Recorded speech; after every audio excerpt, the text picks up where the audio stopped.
Hello guys, आज हम लोग पढ़ रहे हैं पोस्ट गुप्ता पीरियड के बारे में। तो देखिए, हम लोगों ने प्रागैतिहासिक काल से स्टार्ट करा था। फिर लास्ट टाइम हम लोगों ने जो है संगम काल को पढ़ा था, और उससे पहले जो पढ़े थे हम लोग गुप्त काल को पढ़े थे।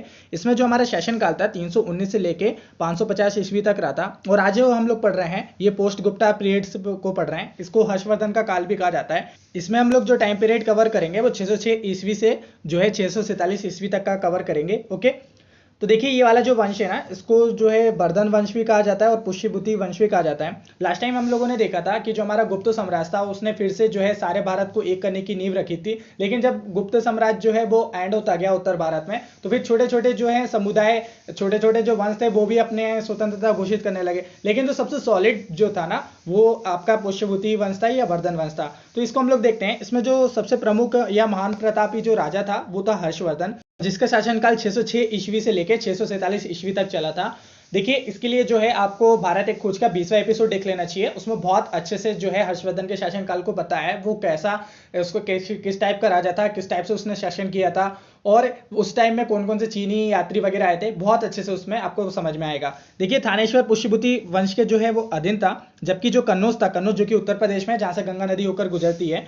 और देखिए, तो इस पर जो था वो मोखिर वंश का शासन था। थानेश्वर के जो पुष्यभूति शासक हर्ष थे, उन्होंने उनके अपने संबंधी जो गृह वर्मा है उन पर जो है हत्या के बाद जो है कन्नौज पर शासन कर लिया था। इससे जो वो पूरा वाला एरिया था ना, वो उनके अधीन आ गया था। कन्नौज आज समय जो छोटा आपको डिस्ट्रिक्ट दिखता है ना यूपी में, उस टाइम में बहुत बड़ा वो एरिया हुआ करता था, वो एक राज्य हुआ करता था। उसी को जीता था हर्षवर्धन ने, फिर खुद वहां पे राज कर लिया था। अब देखिए यहाँ पर उसका पूरा आप मैप देखिए, ये हर्षवर्धन का पूरा साम्राज्य है। यहाँ पर आपको ये कन्नौज दिख रहा है। कन्नौज बहुत बड़ा एरिया हुआ करता था उस टाइम। ओके, तो ये हर्षवर्धन का साम्राज्य, तो सबसे बड़ा साम्राज्य अगर हम लोग बोलें इसके बाद गुप्त काल के बाद, तो वो हर्षवर्धन का था। ओके, देन जो हर्षवर्धन था, हर्षवर्धन की जो जानकारी हमें वो वाणभट्ट की रचना है हर्षचरित से मिलती है। तो क्वेश्चन आपसे पूछा जाता है कि हर्षचरित किसने लिखी, तो वाणभट्ट ने लिखी।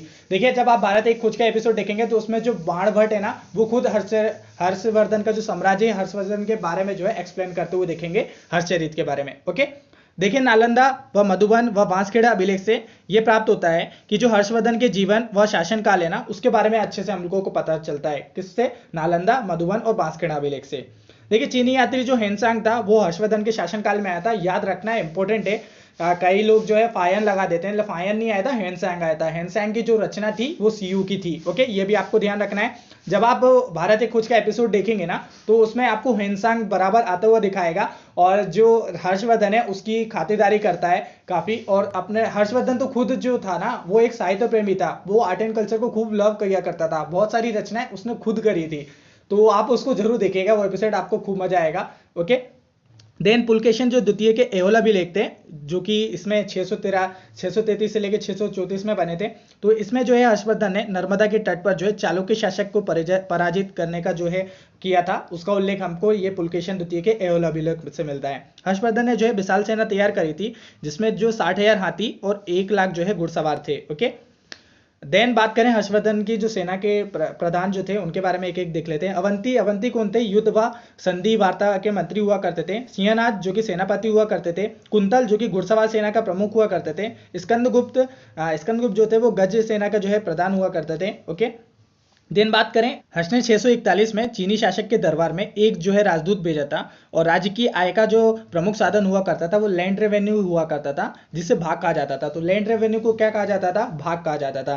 पैदावार का जो है एक 1/6 भाग जो है इसको कर के रूप में दिया जाता था। हर्ष ने जो है प्रयाग यानी कि जो इलाहाबाद, अब तो वापस वो प्रयागराज बन गया है, तो प्रत्येक 5 वर्ष पर जो है एक धार्मिक आयोजन, जिसको मोक्ष परिषद कहते हैं, वो आयोजित कराया जाता था, उसकी व्यवस्था करी थी। और इसके शासनकाल में ये 6 बार हुआ था। याद रखना है, कितने बार हुआ था? 6 बार हुआ था। हर्षवर्धन ने जो है रत्नावली, प्रियदर्शिका, नागानंदा नामक जो है नाटक लिखे हैं। तो देखिए, ये जो था वो साहित्य प्रेमी भी था, आपको मैंने पहले ही बता दिया। आप भारत एक खोज का एपिसोड देखोगे। इसके बाद सुराज्य संहिता में भी बहुत अच्छे से बताया गया है। उसमें बाणभट्ट अच्छे से एक्सप्लेन करते हैं कि कैसा था, कैसा उसके विचार थे, किस तरीके से जो है वो विद्वान, महान विद्वान था हर्षवर्धन। काफी अच्छा काल माना जाता है। और उस समय आप लोग देखेंगे कि सती प्रथा वगैरह जो है और जो कास्ट सिस्टम था वो काफी रिजिड होने लगा था उसके बाद से। ओके, अंधविश्वास वगैरह जो है काफी शुरू हो गए थे उस टाइम। हर्षचरित के तथा जो कादंबरी के रचनाकार जो है बाणभट्ट के अतिरिक्त मयूर, दिवाकर, जयसेन जैसे विद्वान हर्षवर्धन के दरबार में रहते थे। ओके, हर्षवर्धन के समय जो है नालंदा विश्वविद्यालय का जो कुलपति थे वो शीलभद्र थे। याद रखना है, हर्षवर्धन के टाइम नालंदा विश्वविद्यालय के जो कुलपति थे वो कौन थे? वो थे शीलभद्र। ओके। हर्षवर्धन के समय बौद्ध धर्म के प्रचार के लिए कुमारजीव, परमार्थ और शुमाक धर्मदेव चीन गए थे, और शांति रक्षक, पद्मसंभव, कमलशील और स्थिरमती तथा जो बुद्ध कीर्ति हैं इस समय तिब्बत जाने वाले जो है बौद्ध धर्म के प्रचारक थे। मधुबन बांसखेड़ा अभिलेख में जो है हर्षवर्धन को परम परमेश्वर कहा गया है। क्वेश्चन पूछा जाता है कि कौन सा अभिलेख में हर्षवर्धन को परम परमेश्वर कहा गया है, तो मधुबन और बांसखेड़ा अभिलेख में। कुंभ मेला का आरंभ जो है हर्ष ने ही करवाया था।